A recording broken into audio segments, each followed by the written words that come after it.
In this video, I'm going to go over 3 Nissan SUVs that you should probably look at if your main priorities are gas mileage and a family vehicle.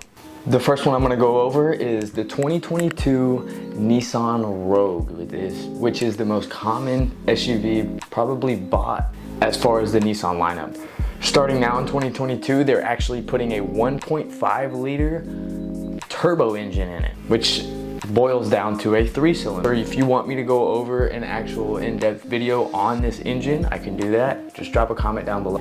But these are a front-wheel drive SUV, and in some cases you can get an all-wheel drive pack. Now, the total seating capacity in these Rogues is about 5 seats. So this is only a 2-row SUV, but it is going to be a lot more common and a lot more affordable for smaller families, stuff like that, and a lot better on gas mileage too. Now, on the topic of gas mileage, the Rogues make about 29 miles per gallon in the city and about 36 miles per gallon on the highway. So given that it is an SUV, you're still going to be getting great gas mileage, especially in times like today where gas is almost $5–6 a gallon. Now, as far as horsepower and torque rating goes, the horsepower out of the 1.5 liter that they're putting in them now is about 201 horsepower, and then you'll be averaging about 225 foot-pounds of torque. And I've actually gotten to drive a couple of these myself, and they are a lot more peppier than the previous model with the 2.5 liter. Now, if you were looking to tow anything with this SUV, as far as like a jet ski or any type of smaller boat, something along those lines, you're only gonna have a max towing capacity of about 1,500 pounds. So you're not gonna be able to tow anything really heavy, but the payload on that is gonna be about 980 to 1,000, give or take a little bit there. Now, they do come in a multiple range of colors on the exterior, but now I will say one of the coolest features on the new Rogues would have to be the all-around keyless entry. And what that means is every door on the car has a keyless entry button. So as long as the key is near the vehicle, you can press the button on the handle. It will lock and unlock all the doors on the car. But the good thing about the Rogue is the second row doors, they actually open a full 90 degrees. If you have a car seat or you have a baby in your arm or anything like that, you're trying to get something bigger into the back seat, you're going to have a whole lot more room given that that door opens up a full 90 degrees. And of course, that pretty much wraps up the Rogue there with all the basic features and everything. And I do want to move on to number 2, which is the 2022 Murano. These things are going to be packed with a 3.5 liter V6 engine. And a little fun fact there, it is actually the front wheel drive version of the motors that came in the 350Z a while back. Now, Muranos are going to be more of a luxurious SUV that Nissan offers, so the interior is going to be a little bit more comforting, and the ride quality of it is going to be a lot more comforting as well. Now, majority of them come in a front-wheel drive option, but there are cases where you can get an all-wheel drive option as well. Now, the Murano, just like the Rogue, doesn't have a 3rd row seat, so total seating for this will be about 5 people.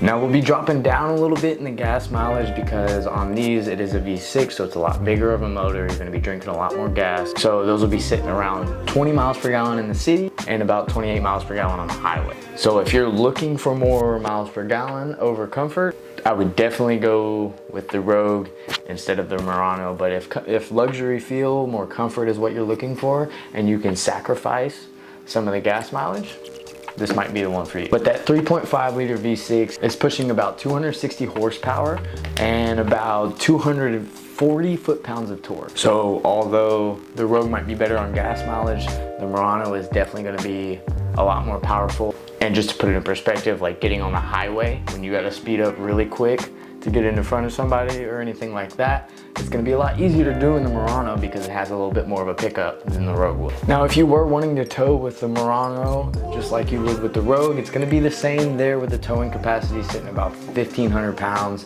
And now the payload is a little bit better. We're sitting around 1,200 pounds. You would still be able to tow like jet skis, small boats, stuff like that as well on the Murano, just like the Rogue. As far as colors go, there's not as many options on the Murano rather than the Rogue. And I know right now at most dealerships you can't hardly find anything but neutral colors anyway.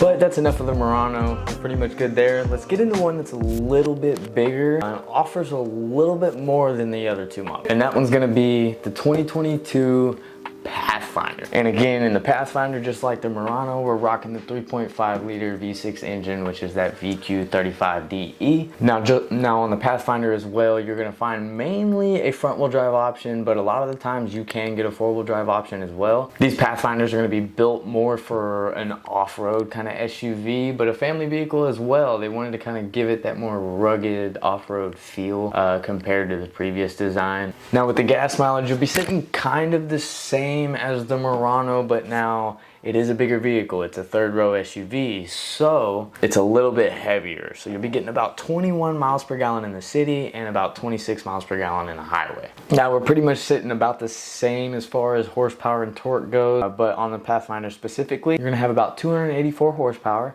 and about 259 foot-pounds of torque as well. Now the good thing about the Pathfinder, towing capacity is over double what the Murano and the Rogue is. So that would make it about 3,500 pounds of towing capacity that you have.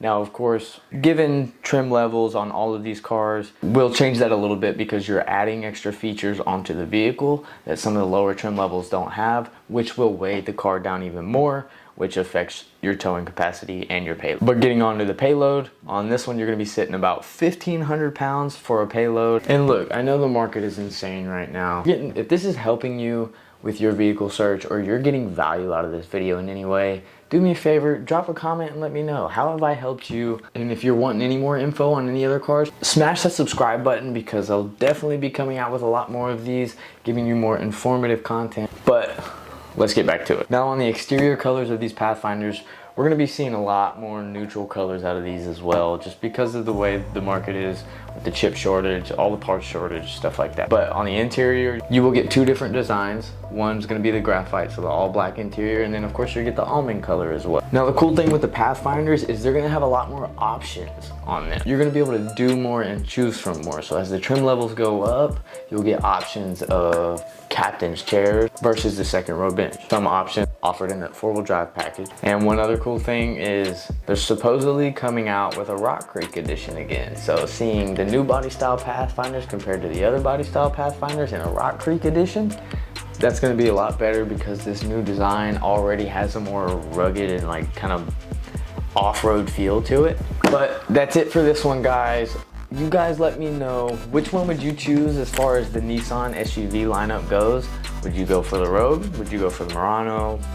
Or the Pathfinder? Because that Pathfinder's third row, so you have a lot more seating for kids, passengers, so on and so forth. And of course, being able to set that third row down is going to give you a lot extra trunk room as well. I appreciate you guys sticking around this far into the video. That's going to be it for this one, guys.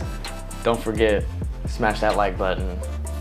Subscribe if you want to see more from us. But I'll see you guys in the next one.